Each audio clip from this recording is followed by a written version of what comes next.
welcome. I presume everyone is there. I'm not sure, is there any introduction from School of Bhakti? Yes, Yes. Hare Krishna. Thank you. Welcome everyone. Thank you for being with us in this morning class, 7th of March. And today we're having class on Chaitanya Charitamrita, 6th chapter, verse 141. And with us, we are very honored to have Jai Nitai Das. Most likely many of you already know him. He is in charge of the temple in Soho Street. He's a disciple from Radhanath Maharaj, and he has been helping the mission of Srila Prabhupada for many years now. So we thank him for his selfless service to the mission of Lord Chaitanya. So now we will leave to you. We're gonna put the video, the slides with the verse, and you are on the spotlight, so you can do your presentation. Hare Krishna. You need to unmute yourself. Thank you very much, Jai Prabhu. It is an honor and a privilege to be here with everyone. And I would just like to thank the devotees of the School of Bhakti for their amazing service and providing so many wonderful presentations, courses, and hosting so many exalted Vaishnavas to give so many classes, especially through these very troubling and testing times during the pandemic. So it is my honor to be here with all of you, and I would like to thank them for their very wonderful and amazing service. And as always, any opportunity for me to be of some service to the devotees of Bhaktivedanta Manor, then it's always a great privilege and honor to be in their presence. I always feel very humbled by the exalted service of the devotees of Bhaktivedanta Manor, and always pray that I'm able to someday come to the platform of performing such service as all of you. So thank you very much for taking your valuable time to be present here this morning. I also would like to request your blessings, so that as we continue, I can speak something both relevant and bona fide from the pages of this exalted scripture, Chaitanya Charitamrita, by His Holiness Krishnadas Kaviraj Goswami, and translated by our founder Acharya, His Divine Grace, A.C. Bhaktivedanta Swami Prabhupada. Only by the mercy of Vaishnavas is anything possible, so I'm therefore seeking your blessings. So today we'll be reading or continuing for all of you, reading from the Chaitanya Charitamrita. We're reading from the Madhya Lila, which is the middle portion of the Chaitanya Charitamrita. And I see I'm Chitti Jai Nitai Das. And we'll be reading from chapter 6 and text 141 today. So before we begin, we'll recite the invocation for Chaitanya Charitamrita. Jaya Jaya Shri Chaitanya Jaya Nityananda Jaya Dvaita Chandra Jaya Gaura Bhakta Vrinda Jaya Jaya Shri Chaitanya Jaya Nityananda Jaya Dvaita Chandra Jaya Gaura Bhakta Vrinda Jaya Jaya Shri Chaitanya Jaya Nityananda Jaya Dvaita Chandra Jaya Gaura Bhakta Vrinda. Hare Krishna. So I will recite the verse on my own, and then read the translation and purport. And then we will have a little presentation that I've prepared. And our ambition is to finish everything by about 25 minutes past 8, and allow if there are any questions. And if I can answer those questions, then I will. And I think the plan is to conclude no later than 8:40. So I will do my best to follow these guidelines. So today's verse, Madhya Lila 6:141. Nirvishesha tanre kaheye shruti gan Prakritana Shedi Kare Aprikratstapan. Translation: wherever there is an impersonal description in the Vedas mean to establish that everything belonging to the Supreme Personality of Godhead is transcendental and free of mundane characteristics. So, purport by His Divine Grace, A.C. Bhaktivedanta Swami Prabhupada. Okay, perfect. There are many impersonal statements about the Supreme Personality of Godhead, as stated in the Svetasvatara Upanishad. Apanipado javano grahita pasyatya chuksha sashrinota kamaha saveti vedyam nacha tasyastat veta tam ahur agriyam purusham mahantam. Although the Supreme Lord is described as having no hands and legs, He nonetheless accepts all sacrificial offerings. He has no eyes, yet He sees everything. He has no ears, yet He hears everything. When it is stated that the Supreme Lord has no hands and legs, one should not think that He is impersonal. Rather, He has no mundane hands or legs like ours. He has no eyes, yet He sees. This means that He does not have mundane, limited eyes like ours. Rather, He has such eyes that He can see past, present, and future everywhere, in every corner of the universe, and in every corner of the heart of every living entity. Thus, the impersonal descriptions in the Vedas intend to deny mundane characteristics in the Supreme Lord. They do not intend to establish the Supreme Lord as impersonal.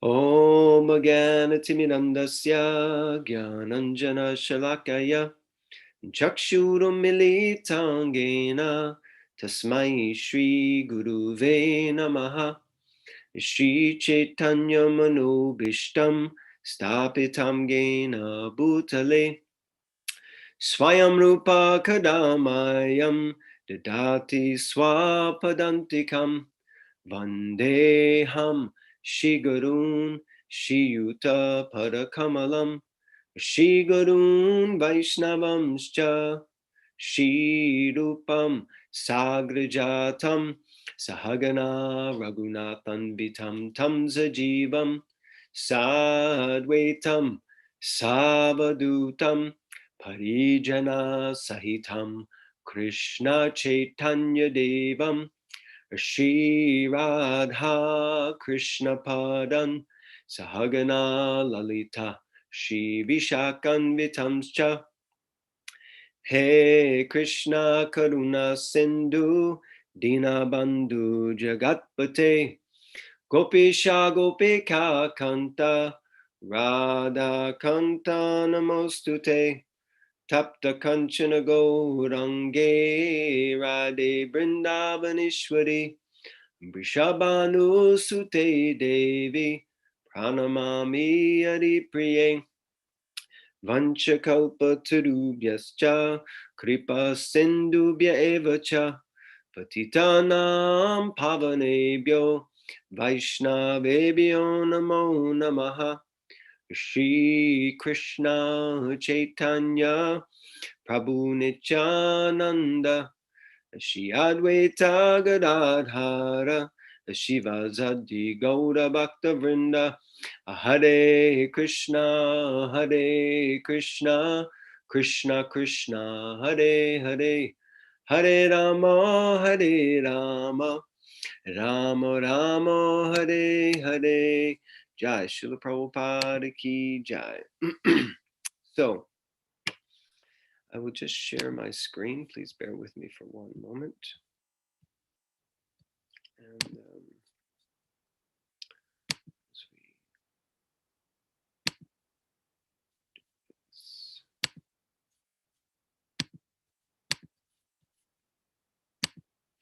Okay, so that should be all good. Jayo, all good? You can see on that side everything? Perfect. Okay.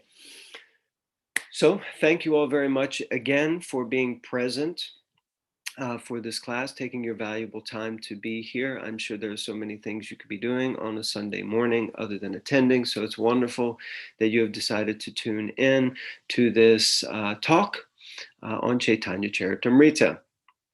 And this morning we're going to be discussing about Sarvabhumabhattacharya, his teachings, and his transformation, as discussed from this verse of Chaitanya Charitamrita. I find with the Chaitanya Charitamrita that it's really powerful for us to recognize the pastime that's occurring, and of course, the different personalities involved in the relationships, because Chaitanya Charitamrita is really about, in essence, the relationships, because Lord Chaitanya is non-different from Krishna himself, but he's come in a specific mood, and that mood is the mood of a devotee. And therefore, he is teaching us in every way how to be a perfect devotee of the Lord.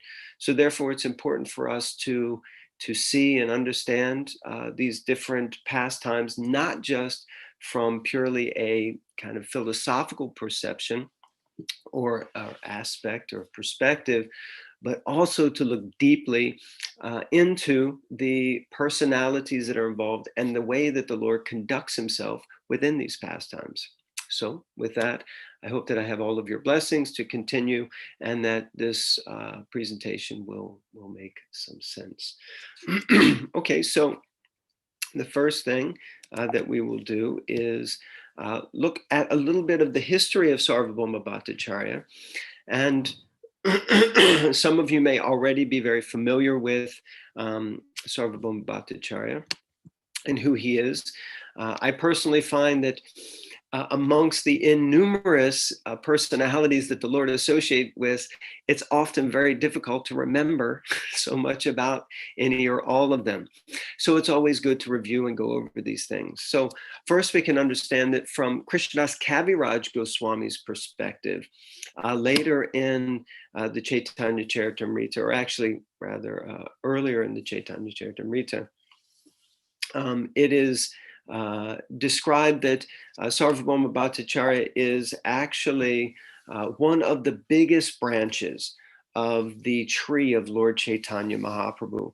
So Krishnadas Kaviraj Goswami mentions that of those devotees who had already gone to Jagannath Puri before Lord Chaitanya arrived there, of which there were quite a few, that of them Sarvabhumabhattacharya was the most prominent and considered the most important.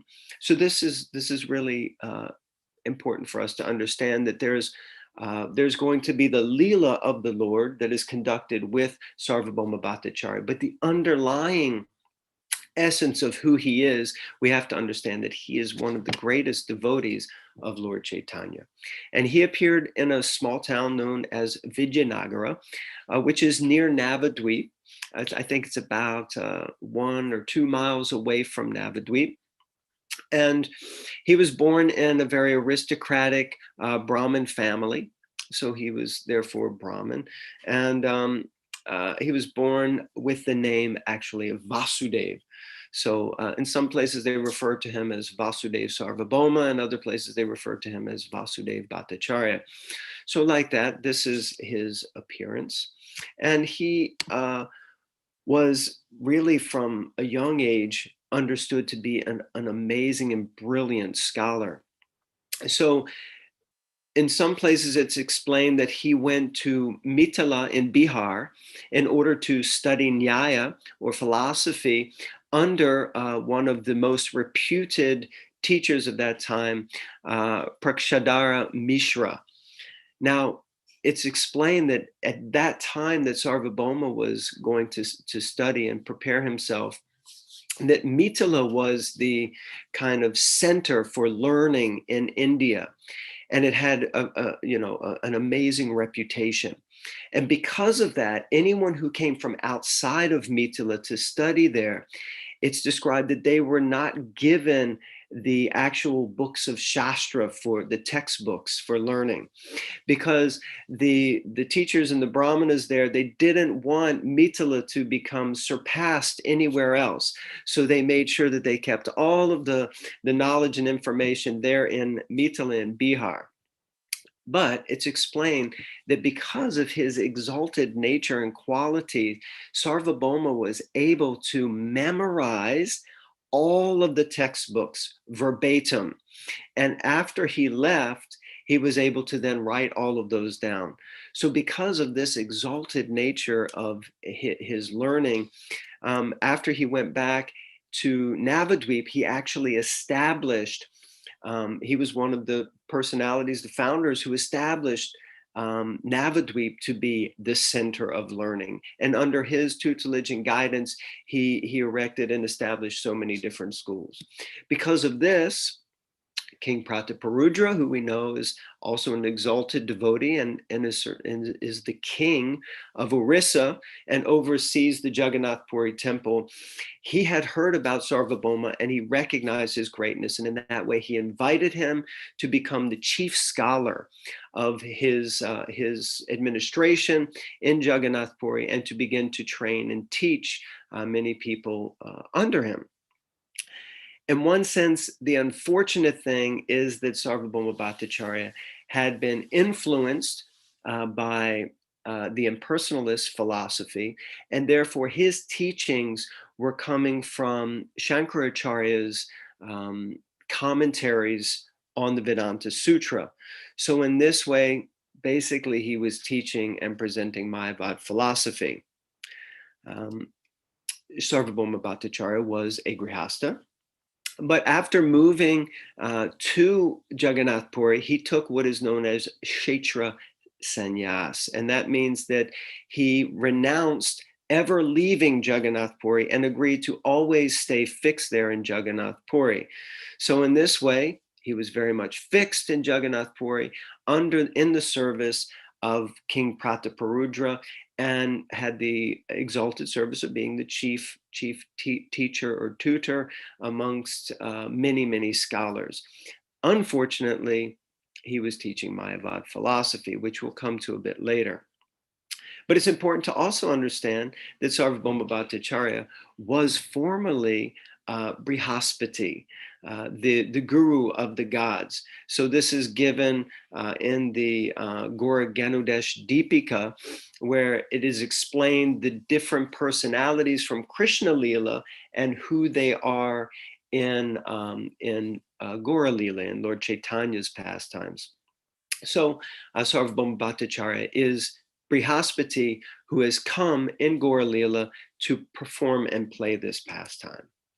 So the first meeting of Lord Chaitanya and Sarvabhauma was just after Lord Chaitanya Mahaprabhu had taken sannyas in Katwa, which was an amazing scene. We're not going to get into it because we have so much limited time, but that's such a powerful scene where Lord Chaitanya takes sannyas from Keshava Bharati, and then he leaves there. He goes to Navadvip. He takes permission from his mother to go to Jagannath Puri, and on his way, en route to Jagannath Puri with exalted devotees like Lord Nityananda and Mukunda Dutt and Jagadananda Pandit and Damodar Pandit.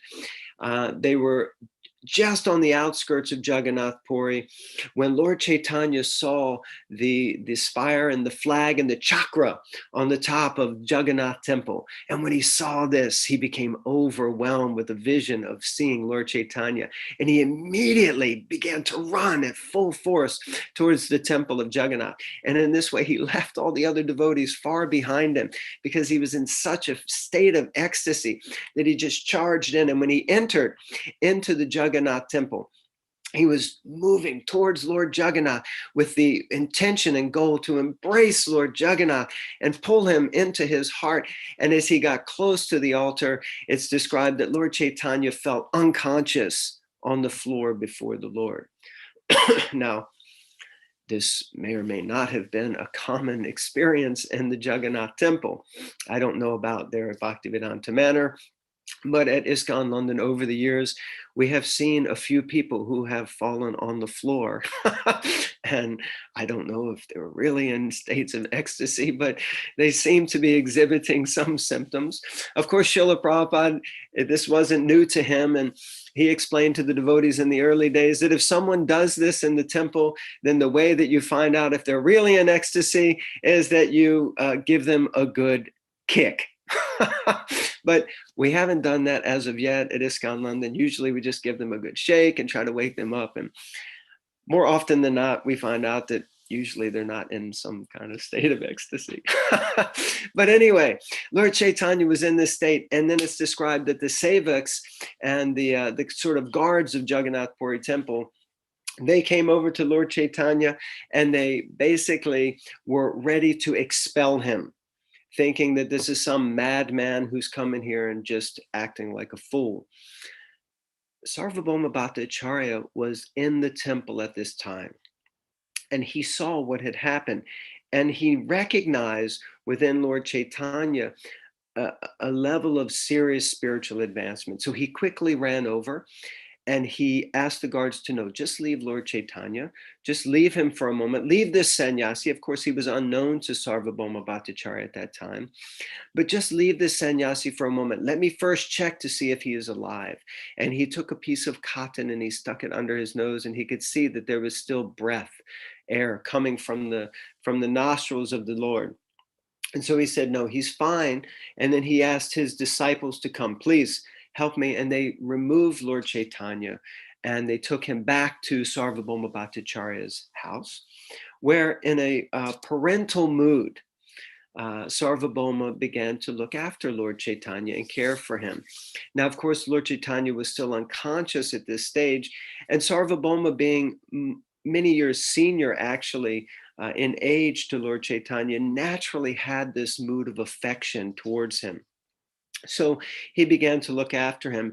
And around this time, while Lord Chaitanya was safely resting, but still unconscious in his trance at the house of Sarvabhauma, the devotees, Lord Nityananda, Damodar Panda, Jagadananda, all of these devotees, they arrived finally in Jagannath Puri, and they went to the temple and they heard everyone was in a big commotion about this young sannyasi who had come. So they began to inquire what happened to him, and they heard that he had been taken by Sarvabhumabhattacharya to his house. At the same time, Gopinathacharya showed up on the scene, and he saw the devotees and he offered them all respects and obeisances. And then the devotees, recognizing Gopinathacharya, because he's also a great devotee and resident of Navadvip, but living in Jagannath Puri, they explained to him what had happened with Lord Chaitanya, and Gopinath just went into ecstasy, hearing that Lord Chaitanya had come to reside in Jagannath Puri and that he had taken sannyas. And of course, he knew where Sarvabhumabhattacharya's place was because that was his brother-in-law. So he took them there to the house of Sarvabhumabhattacharya, and it's described that the devotees began to have kirtan, and when they were having this kirtan of ecstasy, chanting before Lord Chaitanya, even though Lord Chaitanya was unconscious, but as they chanted the holy names, Lord Chaitanya woke up and began to manifest his beautiful smile and his dazzling effulgence, and all the devotees became so happy and fell into fits of ecstasy. So Sarvabhumabhattacharya, being such a wonderful host, he encouraged the devotees to please go for darshan, have your bath in the sea, and then come here and I will feed you all sumptuously, which he did. So there was some time where he was interacting with the devotees, and he was basically kind of stating that, this young sannyasi, he's not really so qualified. He's too young, and he really needs to hear Vedanta. And and the devotees, they began to debate with him, and basically he was saying that they explained that this isn't just an ordinary person. Lord Chaitanya is actually the Supreme Personality of Godhead. But Sarvabhauma, he was very, very reluctant to accept this. And as there was a debate going on, Lord Chaitanya, in his utter mood of humility, Trinadapi Sunichena, Taorapi Sihishuna Amanina Manadena, he began to express to the devotees, please, please, please, don't debate. Sarvabhumabhattacharya is very senior. In fact, Sarvabhumabhattacharya, his father and Lord Chaitanya's maternal grandfather, Nilambar Chakravarti, were actually very close friends. So therefore, Lord Chaitanya exhibited this mood of subservitorship, and to be submissive and accepting that actually Sarvabhauma is my senior, and therefore we should all respect him. Not to mention, he's serving as the chief scholar of the king's court, so therefore we should respect him. And in this way, everyone became calm and peaceful and just listened to what Sarvabhauma had to say. And Sarvabhauma was explaining to Lord Chaitanya that if you want to, maintain your sannyas vows, then it is important that you become very well versed in Vedanta. And in this way, I can teach you. He also, at that time, kind of criticized his Guru Keshava Bharati, saying that he's not really of the highest class, and I can make arrangement for you to take reinitiation from a greater sannyasi, a greater devotee. But anyway, the devotees, they didn't interrupt, and they just allowed, and Lord Chaitanya agreed, no problem. I am happy to sit and hear from you. And because you're such an exalted person, which is very interesting. And I often try to think how to apply this sometimes when we're preaching, because often if someone is speaking in a way that's not correct, we don't really care about their age. We don't seem to really care about their position or anything. We just want to blast them and explain the Siddhanta and the philosophy. And sometimes maybe within our own hearts, the mood is not so much for their benefit, but maybe for our own kind of pride and false ego to show off. And even I know many devotees, they, even with their parents, they sometimes chastise and try to tell them off and instruct them. Often it doesn't really turn out to be such a happy ending, because parents don't usually like to be corrected or chastised by their own children. So sometimes it's important, as Lord Chaitanya is showing here, to take the humble position and just be submissive, and sometimes just allow them to talk. And that's what Sarvabhumabhattacharya did. He just talked and spoke Siddhanta for 7 days. So after 7 days of hearing from Lord Chaitanya, or from Sarvabhumabhattacharya, Lord Chaitanya was just sitting there, humble as can be.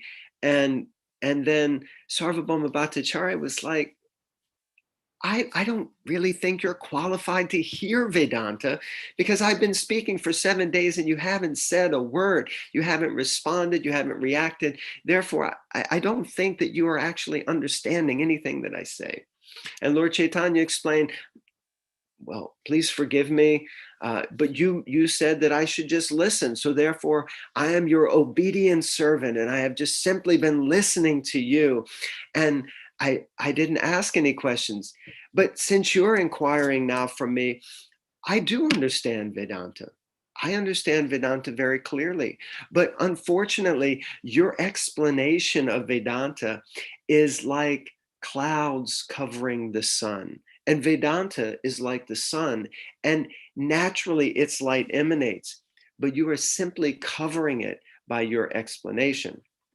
Now, it's described that Sarvabhauma felt a little bit slighted by the comments of Lord Chaitanya, but he also understood that Lord Chaitanya had sat and listened to him for 7 days without interrupting.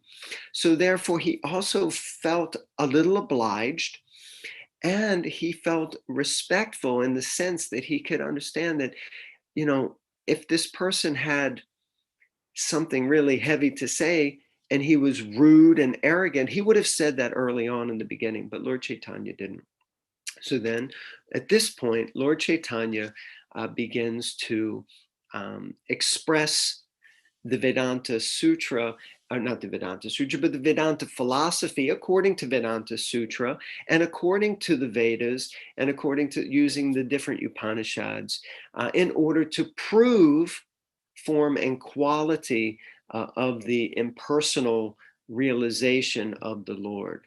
So that brings us to today's verse, in which Lord Chaitanya is stating that wherever there is an impersonal description in the Vedas mean to establish that everything belonging to the Supreme Personality of Godhead is transcendental and free of mundane characteristics. And of course, just to remind us, in the purport, it explains that having no hands and no legs, but still the Lord is accepting offerings. He has no eyes, yet he sees everything, and he has no ears, yet he hears everything.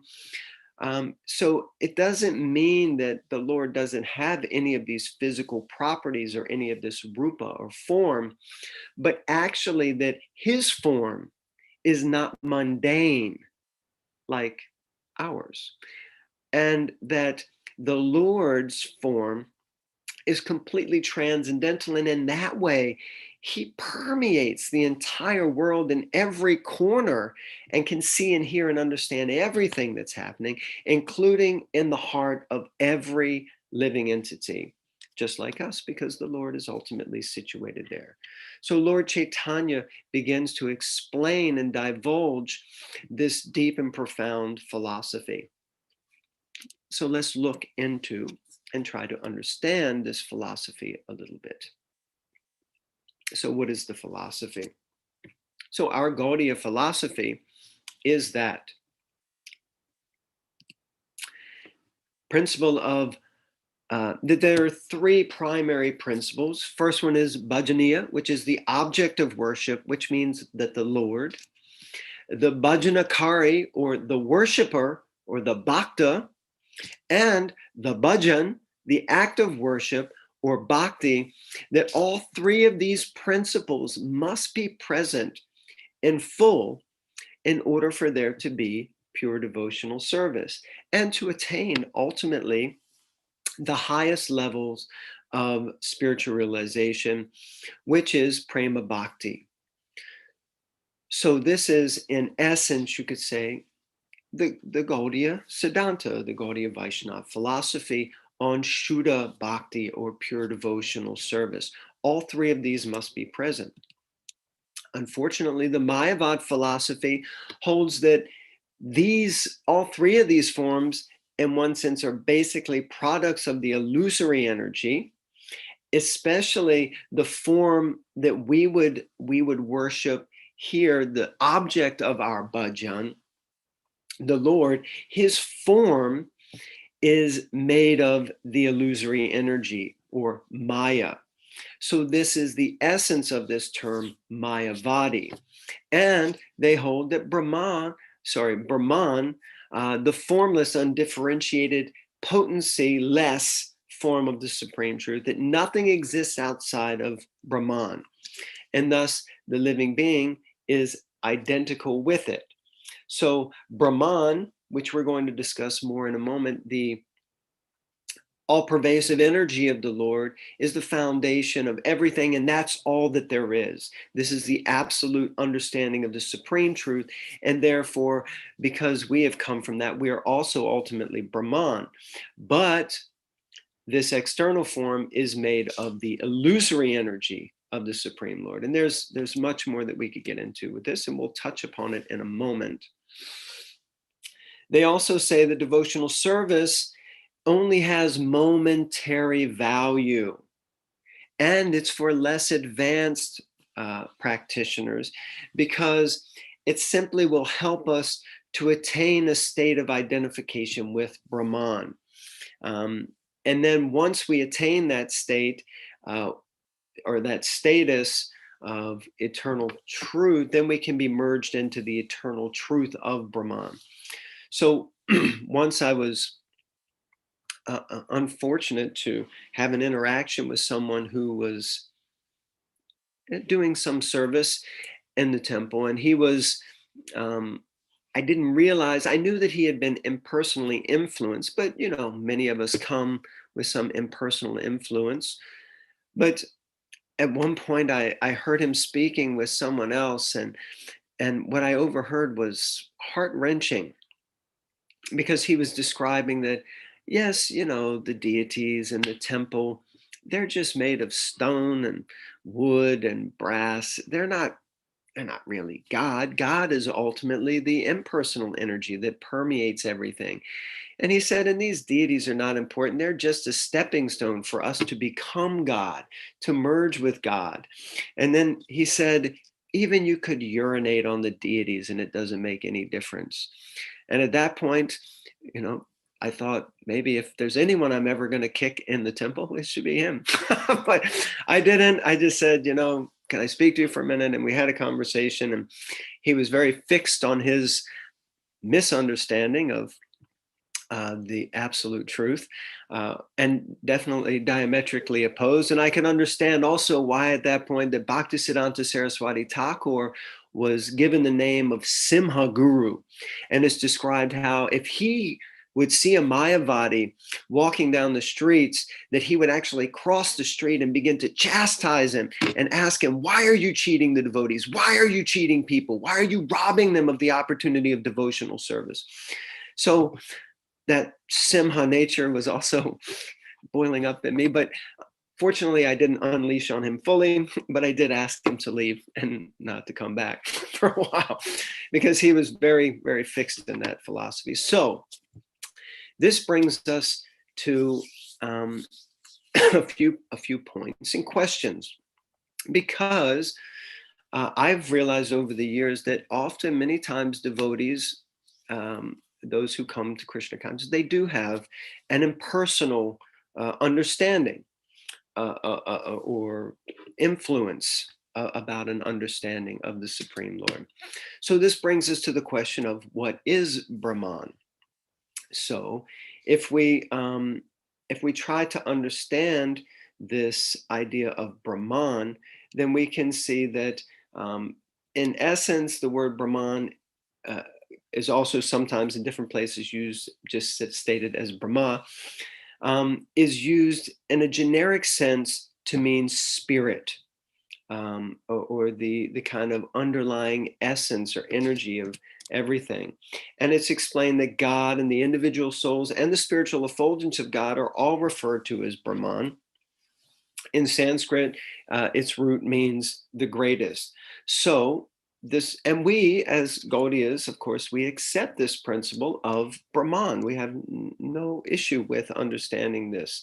And when the word is used in the context that we understand it, in connection with Paramatma and Bhagavan, we know that these are the three phases of the absolute truth, and that it refers specifically to the impersonal effulgence of the Lord, of Krishna, of Bhagavan. But Brahman is also called the Brahma Jyoti, or the spiritual life, and it's described that, as well as being the all-pervasive energy, it fills the spiritual world, and when it's transformed by God, it becomes the primordial elements of the material world. That is how it is said and understood to pervade everything, because every element in the material world is ultimately made up of this energy of God, of this Brahma Jyoti, of this Brahman. So, in one sense, Brahman realization, it means that one has understood the Sat aspect of the absolute, which means the eternal understanding that the Lord is ever existing and, in one sense, all pervading. And when one realizes this, that this is simply existence beyond all activity, then one can understand that actually there's something more than just the material and the mundane, that there is some other force, some other energy, something higher. And in one sense, we really have to understand that if someone has this type of understanding, that is actually glorious, because the majority of people in the world are just absorbed in the mundane and they're thinking on the material platform. But someone who has some understanding that there is something more, that there's an all-pervasive nature there, then this is actually wonderful and glorious, and in one sense should be celebrated. So we can understand that the Supreme Personality of Godhead is Sat Chit and Ananda Vigraha, as explained in the Brahma Samhita. And realization of the impersonal Brahman is realization of his Sat feature, or his aspect of eternity, whereas Paramatma is realization of the Sat and the Chit, so his eternal feature, but also his all-knowing feature. And this is how the Lord, because he permeates everything by entering into it as the Shirdakshay Vishnu form and becomes the Paramatma, or the essence of all things, then he's able to know everything that's happening at all times. So he is eternal and full of knowledge. But when we understand Bhagavan, or we understand Krishna, the Supreme Personality of Godhead, then we get Satchit and Ananda. And Ananda means the bliss. And this blissful form, when one realizes Supreme Person, he realizes all these aspects of the Absolute in fullness. And one can only experience real joy and happiness when one understands the personal form of the Lord. So we know these different forms of the Lord, the Brahman, the Paramatma, and Bhagavan, as discussed in the Bhagavad Gita, in chapter 2. Srila Prabhupada goes to great depth, and he also continues to explain that it's similar to the sunlight, the sun planet, and the sun god. So in this way, these three features directly relate to the Supreme Personality of Godhead, and they're all parts of the Supreme Lord. You cannot separate them from the Supreme Lord. Unfortunately, the Mayavad understanding looks at things a little different. But first, let's look at one who has understood Brahman. So Brahmavadi. So oftentimes devotees will refer to anyone who is impersonal as a Mayavadi, and this is incorrect. This is not the correct thing.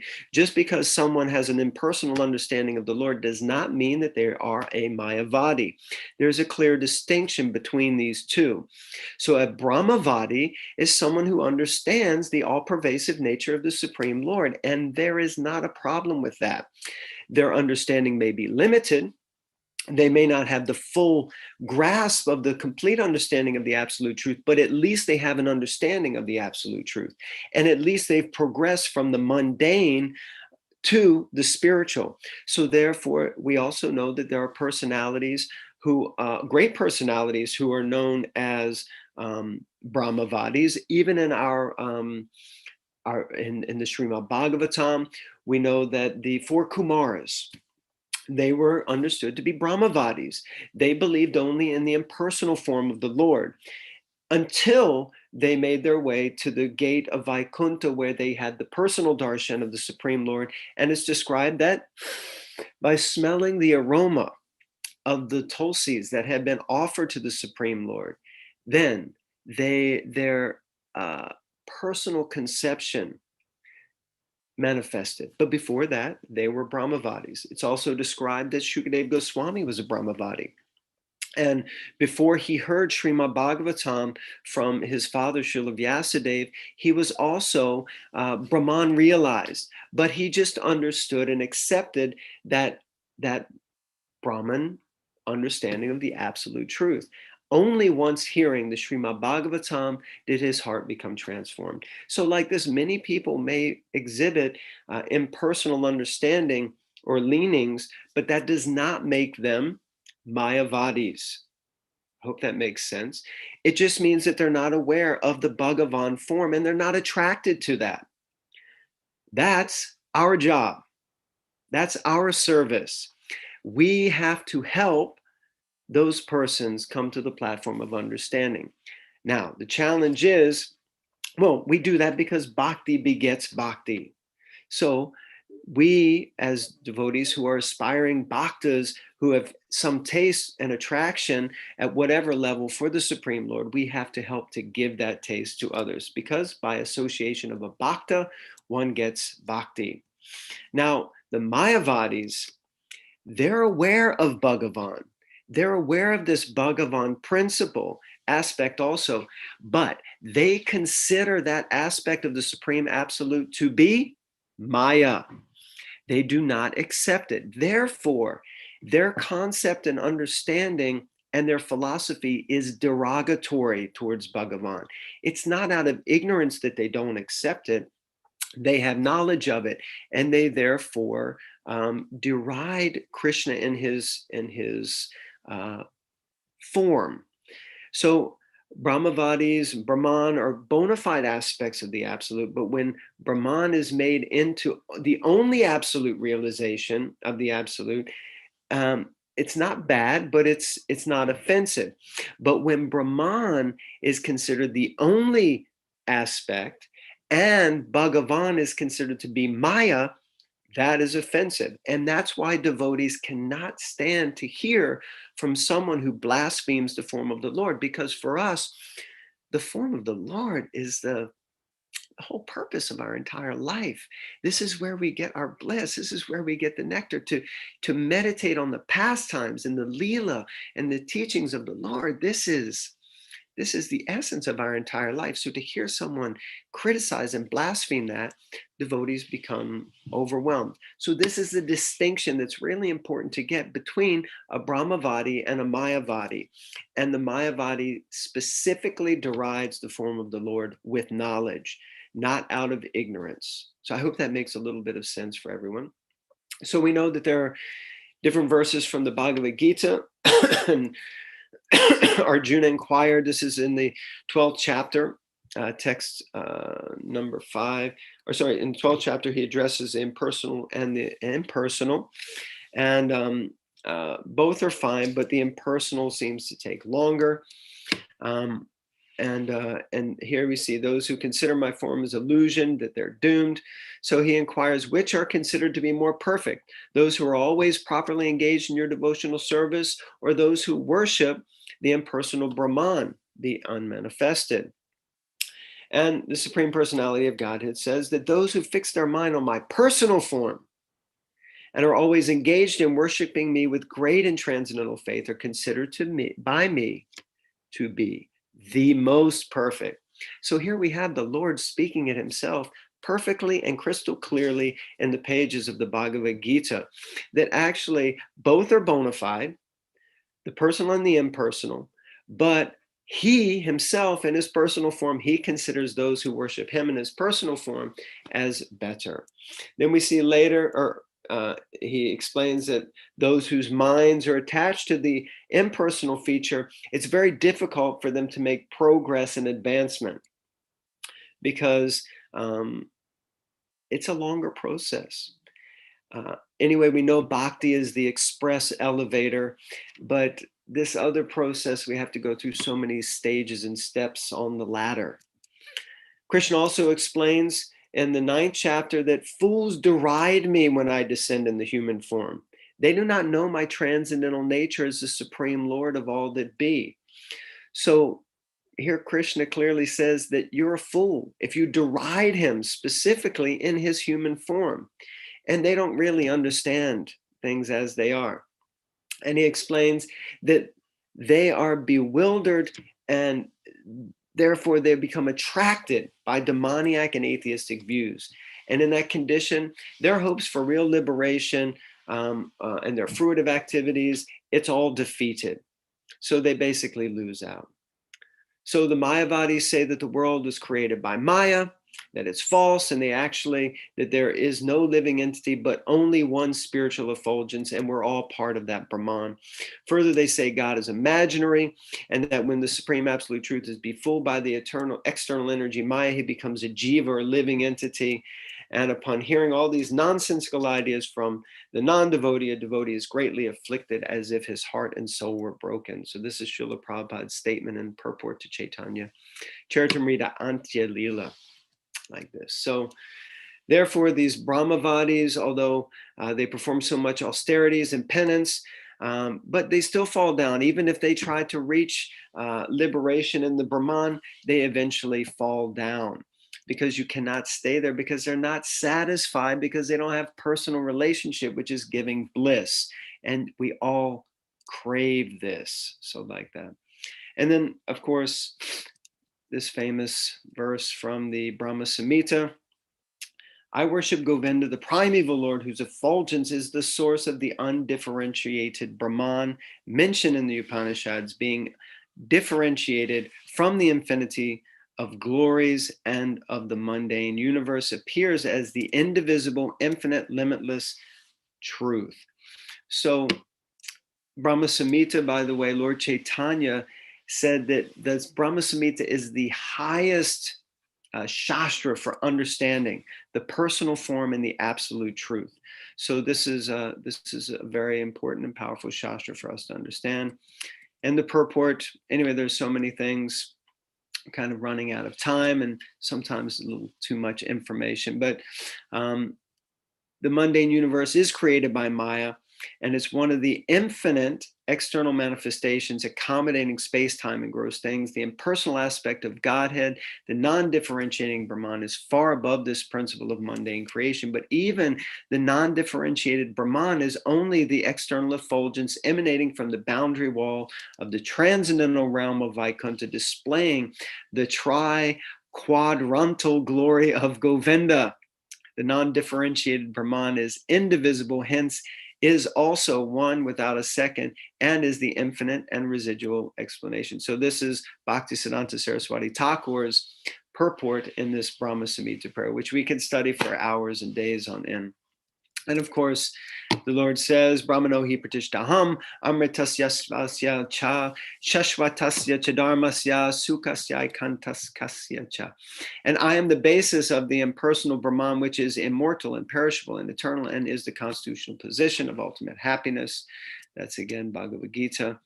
And this verse from the Sri Ishopanishad, where it is described that the devotee is praying for the Lord to please remove that dazzling effulgence, so that I can see your beautiful, shining, real face. So like that.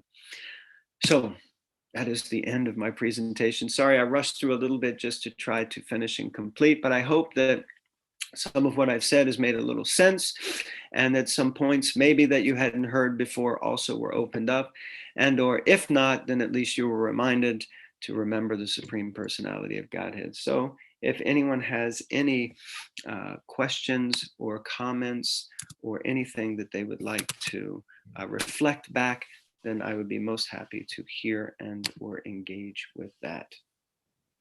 Thank you so much, Janitai. What a wonderful class. We are very fortunate to be able to hear the glories and the pastimes of Lord Chaitanya from your mouth. There are no questions in the chat yet. I just make a little overview of what was presented. So in the beginning, we heard about the life and history of Sarvabhumabhattacharya, understand better who's this personality, who's this associate of Lord Chaitanya.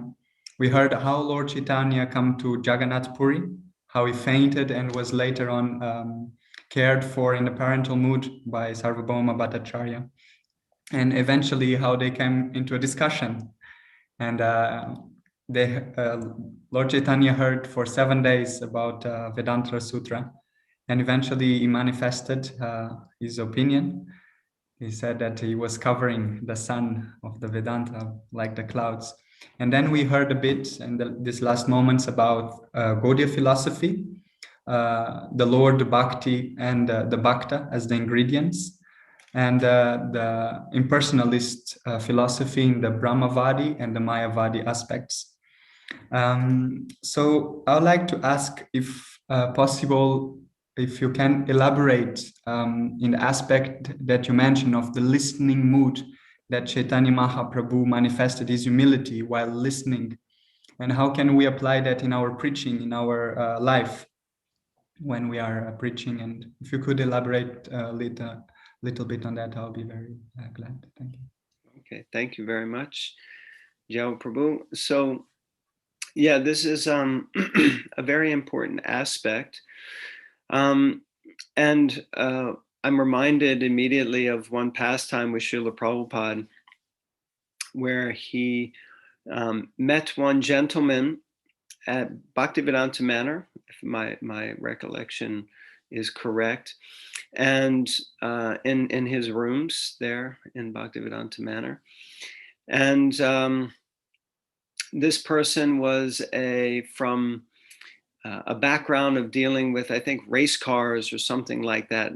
And Srila Prabhupada sat with him for almost an hour, maybe 2 hours, something like that, and just talked about cars and listened with him. And the devotees, they were quite astonished and amazed. And afterwards they said to Prabhupada, Prabhupada, you never injected your Krishna consciousness. You never told him that he's in Maya. You never told him that, he shouldn't talk about racing cars, but he should listen and hear about Krishna, who is the supreme absolute truth.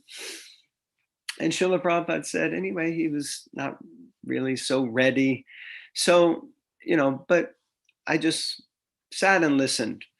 Now, we have to think, what is the potency sometimes of just being with someone? Now, of course, I'm not necessarily suggesting that we're as spiritually advanced as Srila Prabhupada or as Lord Chaitanya, and that we can sit with someone who's talking Mayavad philosophy for 7 days. Please do not misunderstand, and I'm not encouraging this, because most of us would probably be adversely influenced. But the principle is that, as they say, that we have 2 of these and only 1 of these. So sometimes it's better to listen and hear twice as much before we speak. And in this way, it means that we can have a very positive influence by showing people that we're open and receptive to hearing what they say, even though we may not necessarily agree with it. But the nature of the false ego is such that everyone thinks they're right. Everyone thinks they already know everything and they've got it figured out. And as soon as anyone starts to challenge or test that, the false ego flares up and throws out its defense mechanism, which basically stops us from really hearing anything. So that means if I'm interacting with someone and they have some big philosophy, now, of course, I mentioned this gentleman earlier, but he was really in quite an offensive space. And also, he didn't want to hear anything.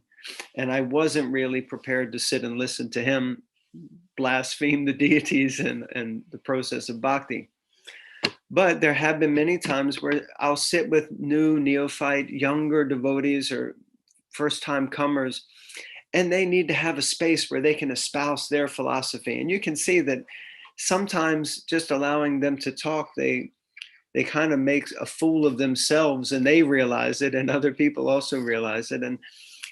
But when they feel like they're able to speak and be heard, and this principle works for devotee relationships also, when we allow someone the space to be heard, and we genuinely listen, dadati pratigrinati guyam akyati prichati, when we actually hear the mind of a devotee being revealed, then it creates a space in their heart where they're willing to also then hear from that devotee. So if someone sits and speaks to us for some time, and then they may say, what do you think? I had this experience with the devotee who preached to me in the beginning, who was trying to encourage me to come closer to Krishna. In the beginning, he was always telling me I was in Maya, I needed to do this, I needed to do that. And I just kept saying to him, get away from me with your Hare Krishna business. I don't really need to know about it. But then he stopped trying to preach to me, and he started just being around. And because he wasn't always talking about Krishna, I started to inquire from him. And because I started to ask him questions, what's going on at the temple? How come you're not talking about the temple so much? Have you learned anything new at the temple? Then he would start to share, and I would be receptive to hearing. So we have to create a space where someone inquires, not necessarily that we have to create a space where we just chastise and correct people all the time. In one sense, that may also be there, but learning how to do that in a delicate and tasteful way where we can traverse the nature of the false ego to actually really penetrate and go into the heart of the matter like that. I don't know if that answers your question or if I just tried to waste a lot of time. No, it's good. It's good to have your perspective. Very nice. Thank you so much. There's another question appearing on the chat. Amrita Vilasi Dasi is asking, are Brahmavadis aware of the personal aspect of the Lord and they are just not ready to accept it? Or is it that they don't know about it at all? It may be either. It may be either. I mean, I would say that probably I was mostly influenced by Brahmavad before coming. Many people who come from a sort of pseudo-spiritual background, or they're kind of new agey spirituality, is often about, we're all one, we're all connected with God, which in one sense is amazing. At least people are trying to connect with God. We should appreciate that. But of course, I grew up with a Christian background, knowing that there was supposed to be a God, one God. But my experience was that anyone who claims that there's a God or one God, they all like to fight about it with each other. And I was so not into this whole fighting principle. Why is everybody fighting over whose God is the right God, this God, that God, my God, your God? So I was more into accepting that, no, it's all cool, man. It's all one. We're all one. It's all, and in that sense, you can be influenced by this thinking that I'm also God, but actually we are also God. We don't disagree. We're simultaneously one and different from God. Qualitatively, we're the same as God. Quantitatively, we're different.